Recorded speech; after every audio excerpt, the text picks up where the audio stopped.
raw and unscripted. KSU. Quick, tactical conversations from the heart of the power sports industry. In this business, time is torque. So hit the ignition, twist the throttle, and let's fire it up. Mark Sheffield, episode 14.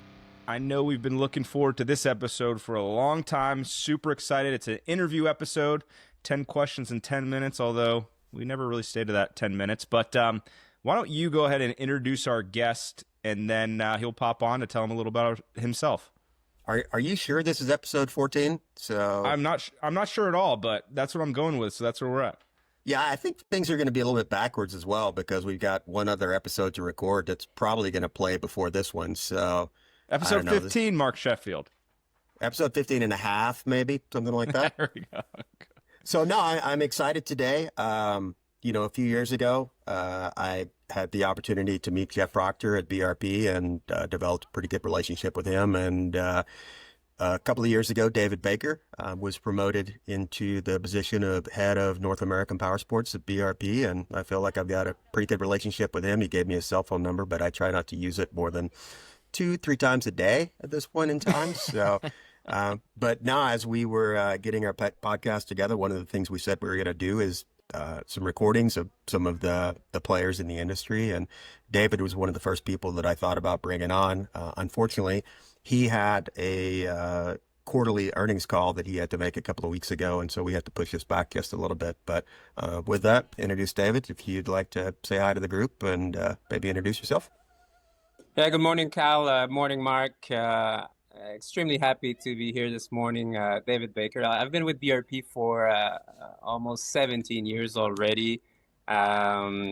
New to North America in the sense of leading the North American operation, but started with BRP in 2008 as a sales analyst for snowmobile at the time. I did different roles within the organization, and up to recently, I was based out of Sydney, Australia, where I was leading our Asia Pacific operation and relocated back here in Quebec, Canada, just 2 years ago. So extremely happy. Thank you for having me. Awesome. Well, cool. We have a tradition on this podcast, David. We're going to start the pod clock. 10 questions, 10 minutes. If we don't stay within that 10 minutes, it's okay. But we'll go ahead and start that. And if you don't have anything else to say, Mark, maybe I'll lead us off with the first question. It kind of goes hand in hand in his introduction, if that's okay. No, I was thinking that this was going to be interesting, that having watched David in probably a or a podcast or a dealer webinar every couple of months, I was thinking that he probably has to prepare for those, read through them 4 or 5 times. They probably record them for a couple of days and then take all the best outtakes out of those. So this is going to be exactly the opposite of that. So they didn't, like your team, David, they didn't Hegseth you, did you? They didn't make you go into a room and put makeup on for the last 30 or 45 minutes, did they? No, I just had a haircut this morning, so hopefully I'm fine. All right, cool. So we just wanted to make sure you didn't think this was going to be anything professional. So with That's that, right. Kyle, kick it off. Yeah. So we know BRP is a massive organization, and you kind of gave us a little bit of your history on where you started. But how did you work your way up through the organization, or really, how did you set yourself apart? Really interested to figure that out. You've been with the company for a long time, so how did you set yourself apart within the organization? Honestly, I think power sports as a whole it's a team sport. And once you recognize that, because I've never met one single individual in this business that can pretend that they can change the world or understand everything. It's a pretty complex business. So this being said, I guess I've been always extremely fortunate to have talented individuals in my teams, people I can trust, but most importantly, people that wake up every morning, show up to work, wanting to do the right thing for our dealers. And obviously, there's always things to improve, but it's listening to my team, having them forefront, connecting with our dealer partners. And we've been able to deliver great things throughout those 17 years I've been with BRP. And here am I today. I'm never shy of a challenge. Some of them are tougher than others, but never shy of a challenge. And I'm extremely grateful throughout my career that I had very talented individuals with me that helped me deliver and help the organization and our dealers deliver on our commitments. It's fantastic. You're lifting Uh, others up, which ultimately lifts you up, which you can tell you're a fantastic leader. So it's awesome to hear.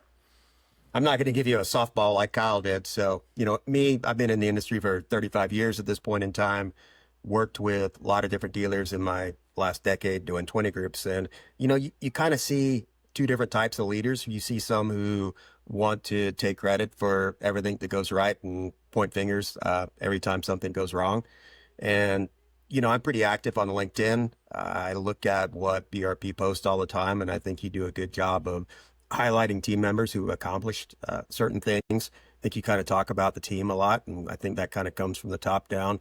How do you, as a leader in the organization, make sure that the employees who are really doing the hard work are getting the credit? Like for me, historically, I've always had an issue making astronauts into heroes because the true heroes are the people who built the spaceship, not the guy who just raised his hand and said, put me in a seat and I'm going to hold on for dear life and go up to space. I mean, it's the guys who do all the hard work that, really should be getting the credit. And a lot of times they get overlooked. So how do you make sure everybody feels like they're getting all the accolades that they've earned? I think, BRP is a big organization, at the same time, a small company. I would say it's part of our culture of being close knit. And giving credit to people, it's different based on what they're achieving, I would say. But most of the time is giving the individual opportunities to come and share their ideas first off, firsthand. And I'm not afraid of bringing my team with me to present project A, B, or C so that they get the recognition firsthand. At the end of the day, they're the ones putting the sweat and the energy and going to all the fine details, but also encouraging them to connect with dealers, to understand what's working, not working, coming at our club events, coming to the industry shows or any other shows that we may be participating in, so that they can hear that feedback firsthand. So when you've built a project or a system or a new improvement, like hearing dealers being satisfied and hearing that those credits, it's key. And it's understanding your team members as well, Mark, I would say. And some members of the team, they like to get credit vocally in front of everybody, and others are more introvert, and it's giving that pat on the back and making sure that you recognize those hard efforts. So it's not, I don't think there's a one size fits all for everyone, but it's making sure that everyone has a chance to be exposed. And like I said in the opening, our business is so complex. Pretending that one can know everything, that's impossible. So acknowledging it is a team sport, and everybody wins at the same time, and we all lose at the same time. So once you acknowledge that philosophy, it's kind of easier to give credit to the team. I know you can't talk about new products that are coming down the pipeline, but do you have an example of something that, an employee has come to you within the last couple of years and said, hey, here's something we should be doing, and now you're doing it today? Yeah, I think a very good question. I'll give you an example on our order management system. When we started that journey of inventory correction, the question I've asked the team is how can we make sure that we protect those inventory level at a more granular level, not just the overall category, but at the segment level. And the team went out, they worked, and they came back with the proposal of having retail plans per segment and having different carryover days based on the size of the dealer and the segment itself. And they were extremely proud when it was presented afterwards to the dealer council, because we had them come and present their idea and we fine-tuned it. We fine-tuned that idea with the council afterwards, but that's one of those examples, I would say. I really Speaking of like an inven- OMS. Oh, I really like an OMS that I can go in, and if I've got something on order within constraints, I could switch it to something else that I need. So it's definitely getting to be a good system. Sorry, Kyle. No, speaking of inventory, I had an inventory one I want to interject here. So we've heard a lot that inventory overstock is a big threat that dealers cite. So what's BRP's 2026 plans to prevent oversupply, and who's accountable when the channel gets heavy? Yeah, very good. First off, I would like to say that BRP was probably one of the first OEM to acknowledge the inventory crisis, if I can put it that way, in the overall industry, and we've reduced inventory successfully. last year by more or less 20% across all the Wow. portfolio and in the channel. And again, this year we're on mark to reduce inventory even further, another 20%. At this stage, we feel that inventory will be at the right place in total quantity. In full transparency, the one that we need to address right now will be snowmobiles. Snow season last year was tough, so our next goal is to correct snowmobile inventory as we move on into 2026. And after that, it's a question of managing the quality of that inventory. So having the total number is one thing, but making sure that each single segment and sub-segment are turning at the same pace. So this is our goal for 2026 to improve the overall quality of inventory in the channel. That's great. Go ahead, Mark. I'll be the first to admit that I don't think dealers do a great job with e-com and online access and even following up on digital leads. I mean, still today, if I shop 100 dealers today, within a week, 32 of those dealers won't even respond to that digital lead. So that number's stayed pretty static for a long period of time. But you look at companies like Harley Davidson, who tried to get into the e-com business, and they started selling t-shirts and things like that online. And I think one of the things that kind of came to a head over the last year or two is that, in doing that and going after those dollars, they limited the number of customers who were actually walking into dealerships seeing new bikes. And so a lot of dealers have concerns about manufacturers trying to go direct to consumer with either parts and accessories or even units at some point in time. What do you kind of see as the future of BRP in direct to consumer? BRP, first off, so today we're very proud of the 2,700 dealers that we have globally. It's almost 1,000 dealers in the US, and we're so much so committed into our dealer network is part of our M28 strategy. Our plan is to increase our dealer footprint in the US by more or less 100 dealers in the next 3 years, acknowledging that our dealers they're part of our success. BRP is a great organization building from a design, engineering, and marketing standpoint.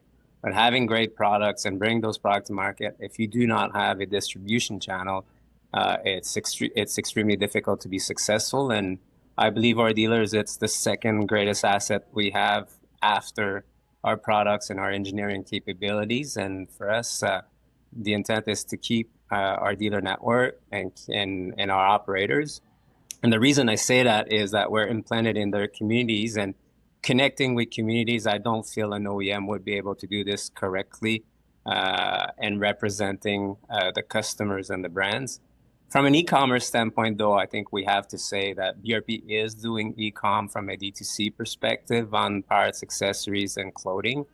We need to adapt ourselves. We need to be able to allow customers to shop on their own terms and when they want, providing that seamless experience from the web and to the product.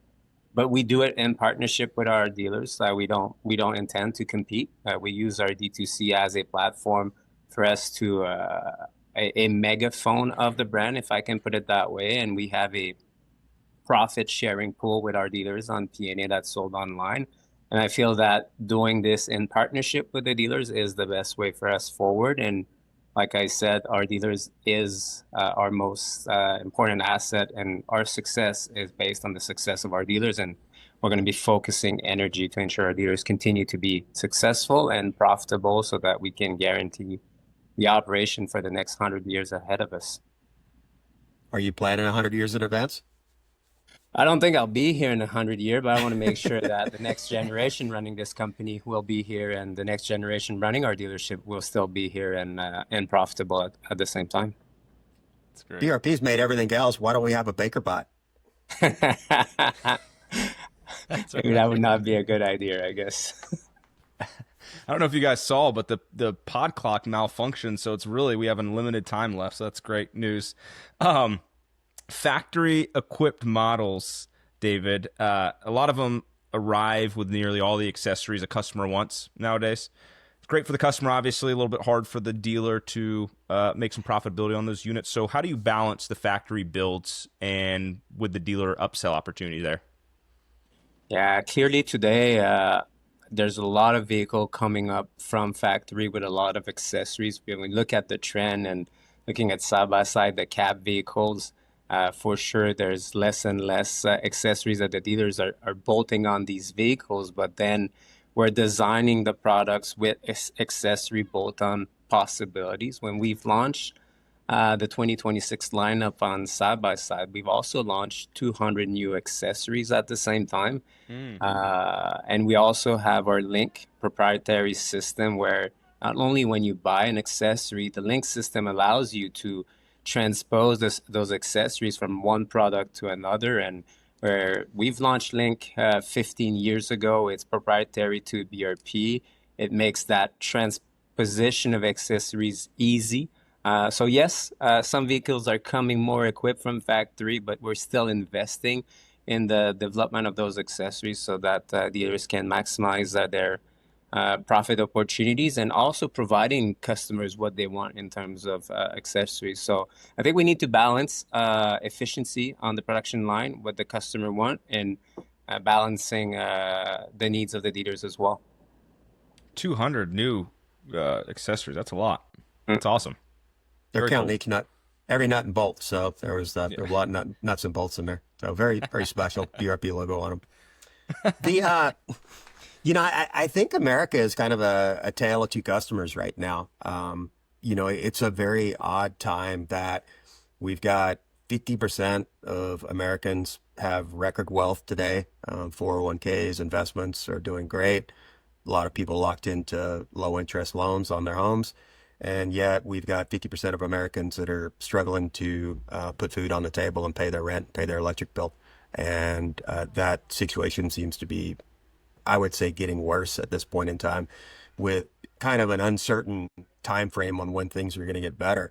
Over the last, I would say, 5 to 10 years, the big players in the power sports industry have really, I felt, kind of walked away from that entry-level customer. Not to say that there aren't some entry-level products, but you look at, UTVs 10 years ago were $15,000-$20,000, and today we're selling in the $40,000 to $50,000 range. And when we went to the BRP dealer show earlier this year, you guys rolled out the HD11, kind of new upper price point there.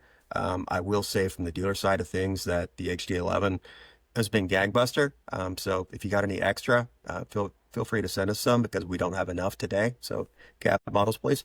But, the HD11 has been doing really good. And I think it kind of sits in a unique place in the industry right now because it's kind of that next evolution of the Defender. And I think it's going to be interesting to see where that lineup goes. But at the same time, at the show, you also came out with some new price point machines as well. So the Maverick DS, X3 DS, I think Turbo. And, we internally as a management team at Woods had a discussion about that. And we had not really played with those entry-level machines, but we decided to order some. And I think we've sold 3 or 4 already just in the last couple of months since we started getting those. And, that's really been a segment where some of the new upstarts like CF Moto have really been playing. So what do you kind of see as BRP's customer going forward? Are you going to continue to try to play in that entry-level segment that maybe is not as profitable for the company and still kind of build those future riders who are going to buy more technical products down the road? Or is it really just going to be a focus on the upper end? Well, clearly that today BRP is extremely successful in the upper end. It's the DNA of our design and innovation. And when we look at who our customers are today, like our customers at BRP are twice as healthy as the average American, and we're grateful for that.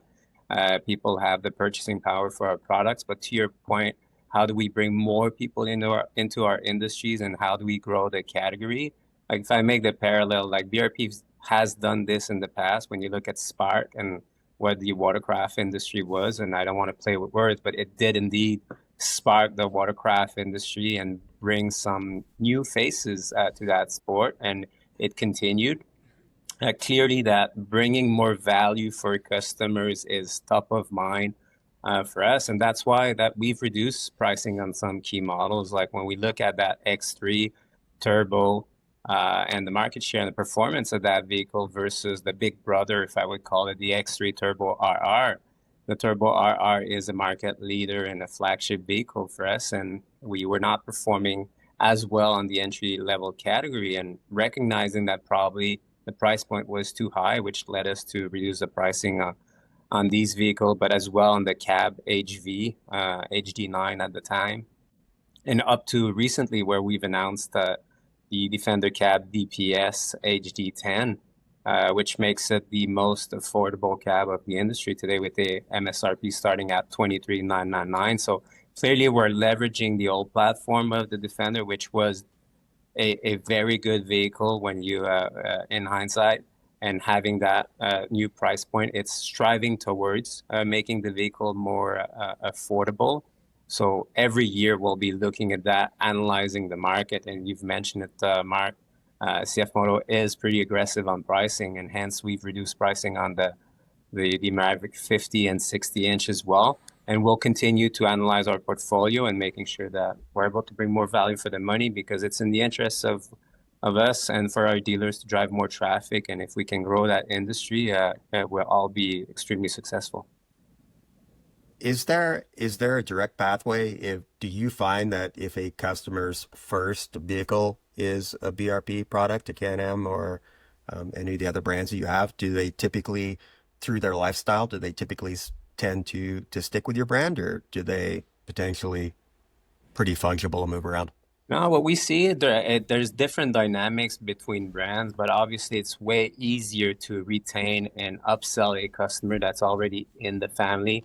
They know the brand, they know the reliability, they know their service that needs to be performed on the vehicle. So what we do see is that once you're in the family, it's pretty easy to move up.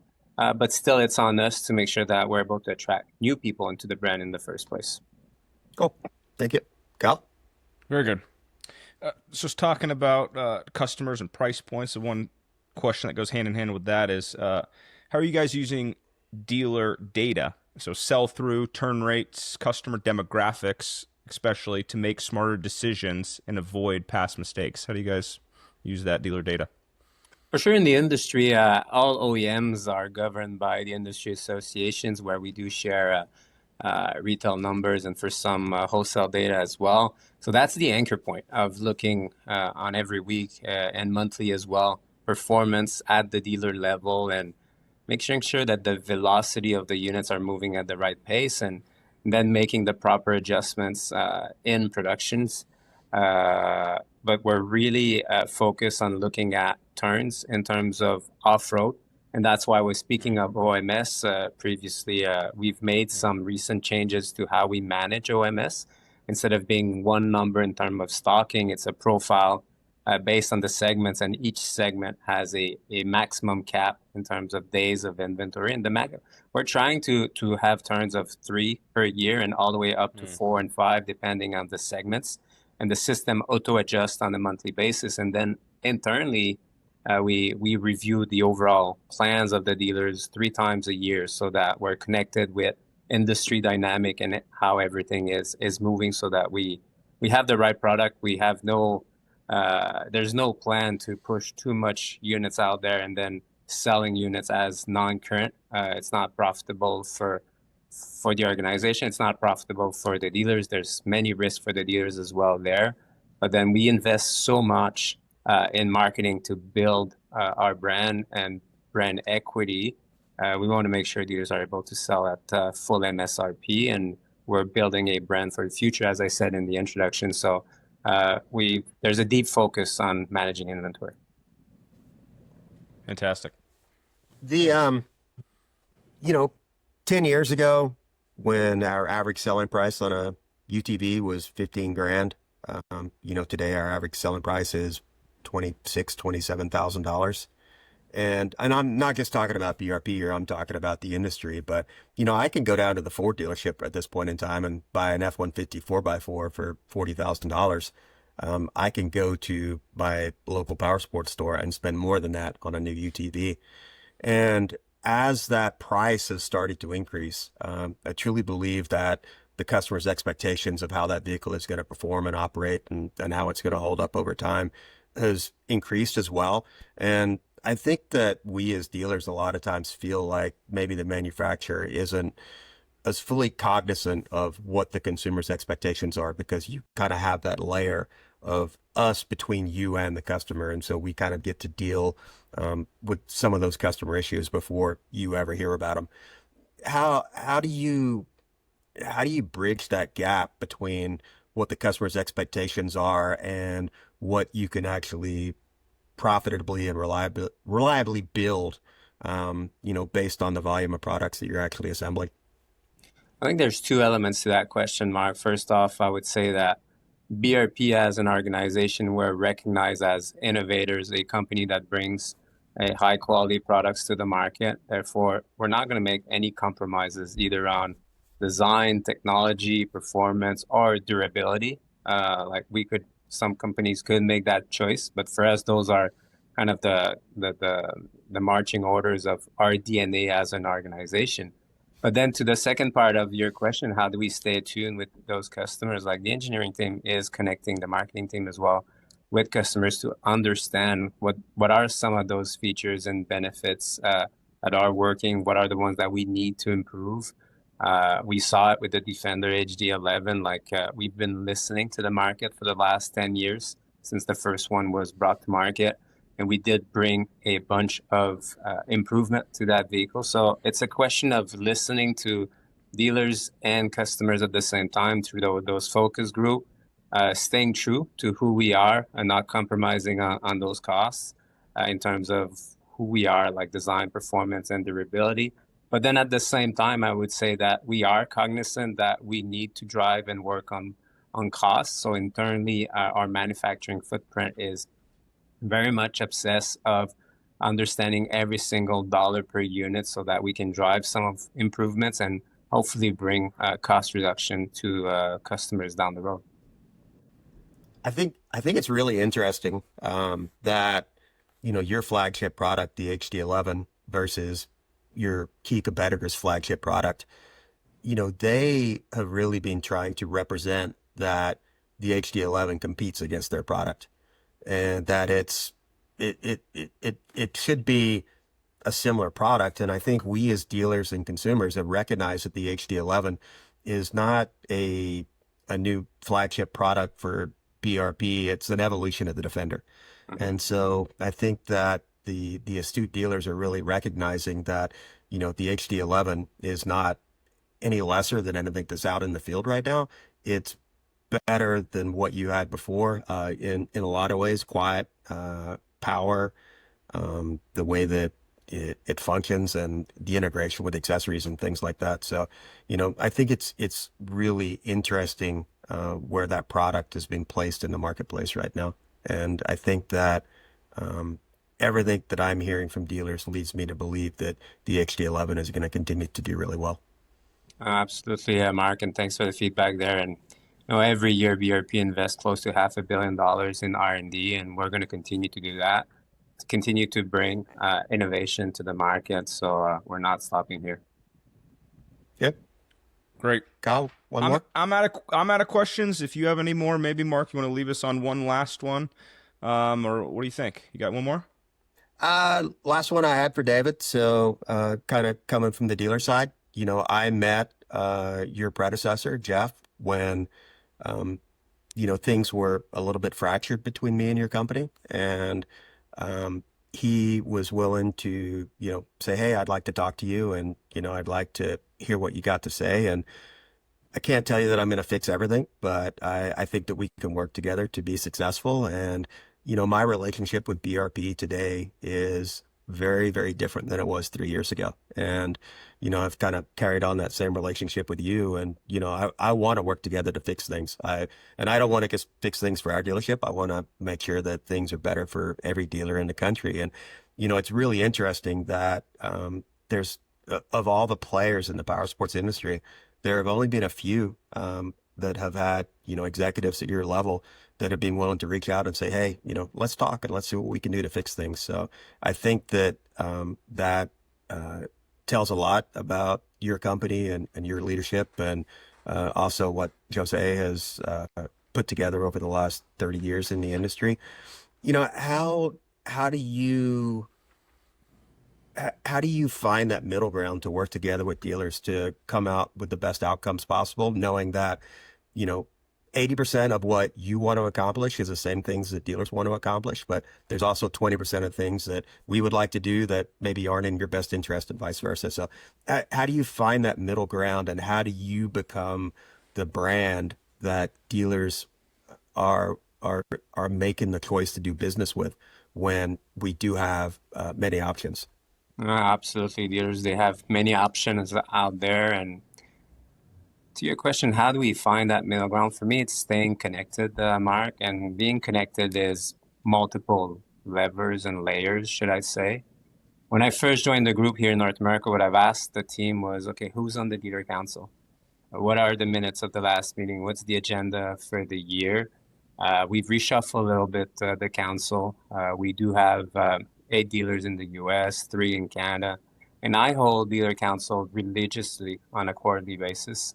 And we've picked dealers from the council so that we have a very good geographic representation. So we have dealers from Florida, Texas, California, in the Midwest and Northeast, and as well from 3 places in Canada, and also different size of dealer, because we need to acknowledge that the reality of a smaller dealer is not the same as a larger operator. A dealer that has 3 brands versus 6 brands on the rooftop is not the same. So staying connected is number one through the dealers. I do personally travel in the field a few times in the year, where I want to go and see dealers, understand